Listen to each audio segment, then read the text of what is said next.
जब जब धरती पर पाप बढ़ा है तब तब प्रभु धरती पर आए हैं, और जब भगवान ने धरती छोड़ी तो उनकी कोई न कोई चीज यहाँ पर जरूर रह गई। जैसे महादेव का त्रिशूल, परशुराम जी का फरसा, गणेश जी का दांत, ठीक उसी तरह श्री कृष्ण ने जब महाभारत के युद्ध के बाद एक पहेलिये के बाण मारने की वजह से देह त्यागा, तब उनका दिल भी यहीं रह गया। लेकिन इसमें कितनी सच्चाई है? कहीं लोगों ने भगवान के नाम पर मनगढ़ंत कहानियां तो नहीं बुन रखी हैं? इस सवाल का जवाब जानने के लिए हमें सालों पहले जाना होगा मित्रों। देखिए, ऐसे कहा जाता है जब पांडवों ने श्री कृष्ण का अंतिम संस्कार किया तब दाह संस्कार में पूरा शरीर तो भस्म हो गया, लेकिन उनका दिल अभी भी धड़क रहा था, क्योंकि अग्नि ब्रह्म के हृदय को जला नहीं पाई।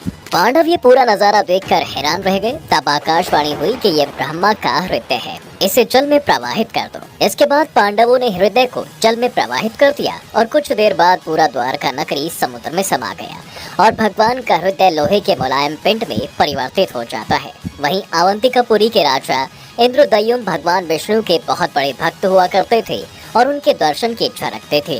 कहा जाता है मित्रों कि पानी में तैरता हुआ कृष्ण का हृदय एक लट्ठे में नीले माधव के रूप में समा गया।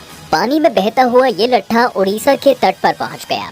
उसी रात भगवान ने राजा इंद्रदयुम्न को सपने में दर्शन दिए और कहा कि मैं एक छड़ी के रूप में समुद्र तट पर स्थित हूँ। सुबह उठते ही राजा इंद्रदयुम्न भगवान श्री कृष्ण द्वारा बताए गए स्थान पर पहुँच गए और इसके बाद वो लट्ठे को प्रणाम कर अपने साथ ले आया। इसी लट्ठे से विश्वकर्मा जी ने भगवान जगन्नाथ, बलभद्र और सुभद्रा जी की मूर्ति बनाई। राजा ने उस पिंड को भगवान जगन्नाथ के मंदिर में स्थापित कर दिया और सभी को सावधान करते हुए उस पिंड को छूने और देखने से सख्त मना किया। मित्रों, कहा जाता है कि आज तक राजा इंद्रदयुम्न के अलावा किसी ने भी भगवान श्री कृष्ण के दिल को नहीं देखा है। भगवान कृष्ण का धड़कता हुआ हृदय आज भी श्री जगन्नाथ मंदिर की मूर्ति में विद्यमान है।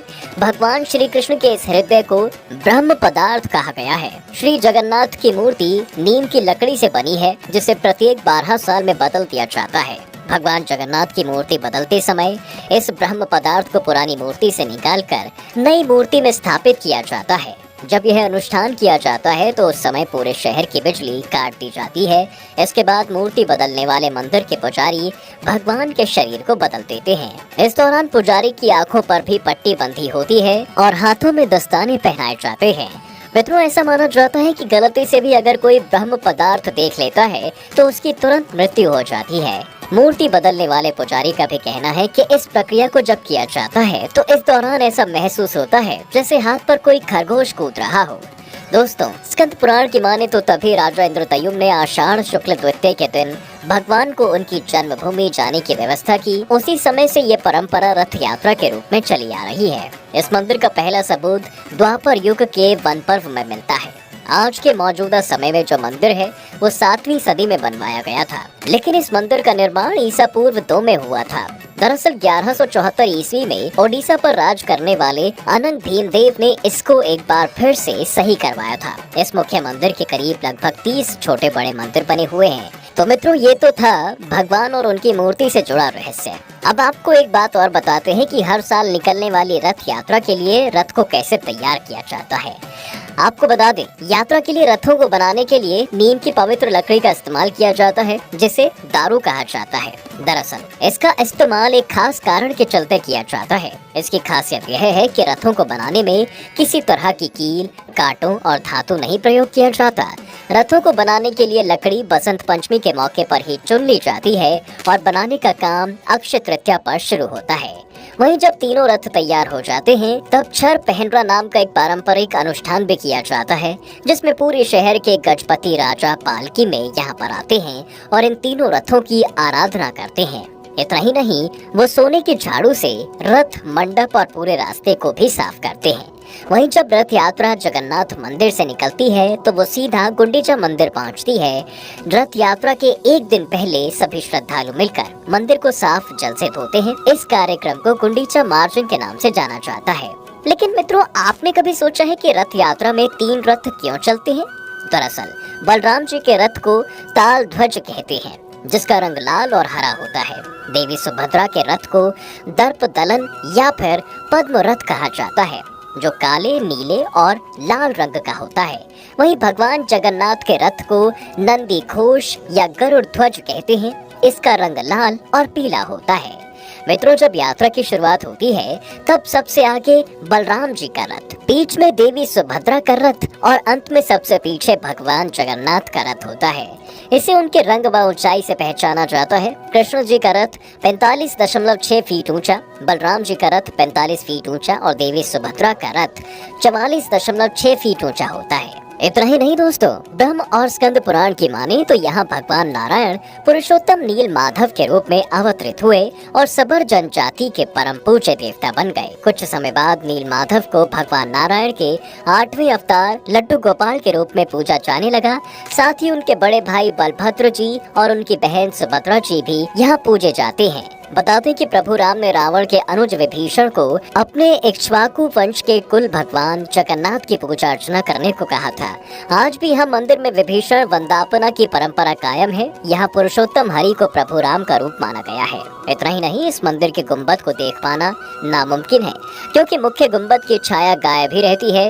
ये देश का सबसे भव्य और ऊंचा मंदिर है। ये मंदिर 4 लाख फुट के क्षेत्र में फैला हुआ है और इसकी ऊंचाई 214 फुट की मानी जाती है। इस मंदिर में जगन्नाथ जी का प्रसाद 500 रसोइये में 300 सहयोगियों के साथ बनता है। यहाँ आने वाले लगभग 20 लाख भक्त यहाँ भोजन कर सकते हैं और ऐसा कहा जाता है मित्रों कि मंदिर में हर दिन 20,000 लोगों के लिए ही प्रसाद बनाया जाता है, लेकिन त्योहार वाले दिन 50,000 लोगों के लिए भोजन बनाया जाता है। वहीं अगर कभी लाखों लोग भी आ जाएं तो प्रसाद ग्रहण कर सकते हैं। ये कभी कम नहीं पड़ता है।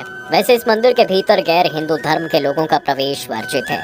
वहीं मित्रों, क्या आपने कभी सोचा है कि जो सारी दुनिया की रक्षा करते हैं उनकी रक्षा कौन करता होगा? जो सबका ख्याल रखते हैं उनका ध्यान कौन रखता है? इन सब सवालों के जवाब आज हम आपको देंगे और बताएंगे कि आखिर कौन है भगवान जगन्नाथ और उनके भाई बहन का रक्षक। मित्रों, उड़ीसा के जगन्नाथ मंदिर में एक व्यक्ति ऐसा है जो भगवान जगन्नाथ की रक्षा करता है और उसका नाम है अनिल कोचिकर। अनिल मंदिर में एक प्रतिकारी यानी कि द्वारपाल के रूप में रहता है और जगन्नाथ जी के साथ साथ बड़े भाई बलदाऊ और बहन सुभद्रा की रक्षा करता है।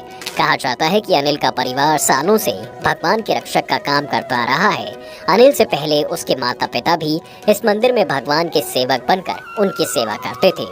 मित्रों, माना जाता है जब मुगलों ने इस मंदिर पर आक्रमण किया था तब अनिल के पूर्वजों ने ही भगवान को छिपाकर उन मुगलों से बचाया था। अब आपको भगवान जगन्नाथ के अंगरक्षक अनिल से जुड़ी एक रोचक बात और बताते हैं।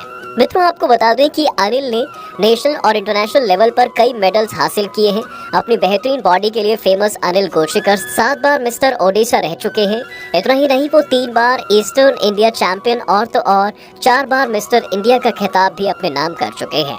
अनिल ने 2016 में दुबई में हुए इंटरनेशनल बॉडी बिल्डर्स चैंपियनशिप में गोल्ड मेडल जीता था।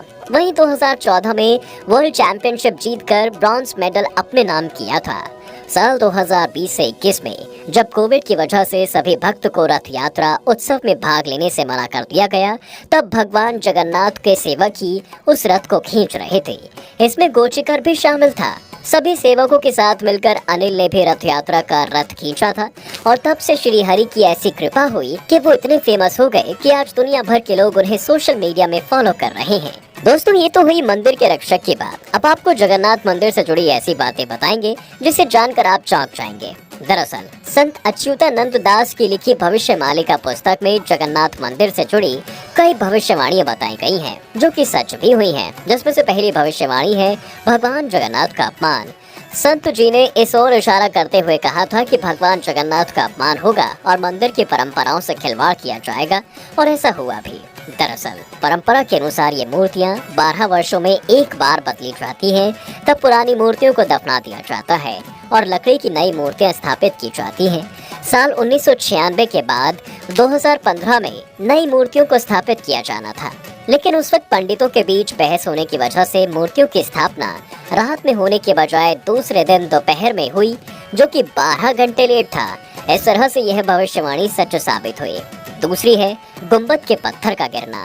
मित्रों, पुस्तक में लिखी दूसरी भविष्यवाणी के अनुसार जगन्नाथपुरी मंदिर के पत्थर गिरेंगे, और आपको बता दें कि यह भविष्यवाणी भी सच साबित हुई है। साल 1842 से लेकर अब तक लगभग 15 बार मंदिर के पत्थर गिर चुके हैं। तीसरी भविष्यवाणी ये थी कि एक तूफान के आने से मंदिर में लगा बरगद का पेड़ गिर जाएगा। साल 2019 में मई में फानी नाम का एक तूफान आया था और तब उस तूफान में बरगद का ये पवित्र पेड़ गिर गया था और इस साल के आखिरी में ही कोरोना महामारी ने दस्तक दे दी थी, जिसके बाद लोगों के मरने का सिलसिला ऐसा शुरू हुआ कि पूरी दुनिया ही हिल गई। अगली भविष्यवाणी थी मंदिर के ऊपर लगे ध्वज का गिरना। मित्रों, ये भविष्यवाणी भी एक नहीं बल्कि कई बार सच हुई है। साल 2019 में आए चक्रवाती तूफान की वजह से मंदिर में लगा ध्वज समुद्र में जा गिरा था और बह गया था। वहीं 2020 मई में भी एक तूफान की वजह से मंदिर का झंडा उड़ गया था। तो मित्रों, आज की वीडियो में फिलहाल बस इतना ही। वैसे क्या आप कभी जगन्नाथ मंदिर गए हैं? क्या वहाँ पर श्री कृष्ण के होने का एहसास आपको भी हुआ है? अगर हाँ तो कमेंट करके हमें जरूर बताएं। तब तक के लिए वीडियो को शेयर करें, लाइक करें और पेज को फॉलो करना बिल्कुल ना भूलें।